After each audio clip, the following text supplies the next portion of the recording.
জ্বালানি তেল সরবরাহের সীমা বেঁধে দিয়েছে বাংলাদেশ পেট্রোলিয়াম কর্পোরেশন বিপিসি। শুক্রবার এক সংবাদ বিজ্ঞপ্তিতে এ তথ্য জানানো হয়।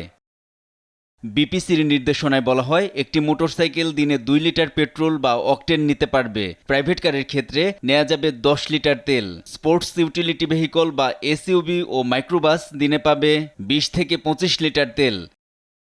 পিকআপ বা লোকাল বাস দিনে ডিজেল নিতে পারবে 70 থেকে 80 লিটার। আর দূরপাল্লার বাস, ট্রাক, কাভার্ড ভ্যান দৈনিক 200 থেকে 220 লিটার তেল নিতে পারবে। দেশের ব্যবহৃত জ্বালানি তেলের প্রায় 95% বিদেশ থেকে আমদানি করতে হয়। অতিরিক্ত চাহিদা পূরণের লক্ষ্যে ডিলাররা বিগত সময়ের চেয়ে অতিরিক্ত পরিমাণ জ্বালানি তেল ডিপো থেকে সংগ্রহের চেষ্টা করছেন বলে নির্দেশনায় বলা হয়। কিছু ভোক্তা ও ডিলার ফিলিং স্টেশন থেকে প্রয়োজনের অতিরিক্ত জ্বালানি তেল সংগ্রহ করে অননুমোদিতভাবে মজুত করার চেষ্টা করছেন, যা জ্বালানি ও খনিজ সম্পদ বিভাগ এবং বিপিসি সহ সংশ্লিষ্ট সব কর্তৃপক্ষের দৃষ্টিগোচর হয়েছে।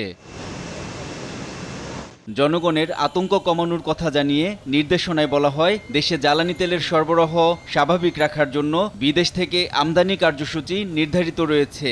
নিয়মিতভাবে চালান দেশে আনা হচ্ছে। পাশাপাশি ডিলারদের সাময়িকভাবে প্রধান স্থাপনা হতে সারা দেশের সব ডিপোতে নিয়মিতভাবে রেল ওয়াগন এবং ট্যাঙ্কারের মাধ্যমে তেল পাঠানো হচ্ছে। আশা করা হচ্ছে স্বল্প সময়ের মধ্যে দেশে জ্বালানি তেলের পর্যাপ্ত মজুদ গড়ে উঠবে। ফিলিং স্টেশন থেকে ভোক্তাকে তেলের ধরন, পরিমাণ ও দাম উল্লেখ করে রসিদ দিতে হবে এবং প্রতিবার তেল কেনার সময় আগের রসিদ দেখাতে হবে বলে উল্লেখ করা হয় নির্দেশনায়। এনআই নাহিদ, দেশ টিভি, ঢাকা।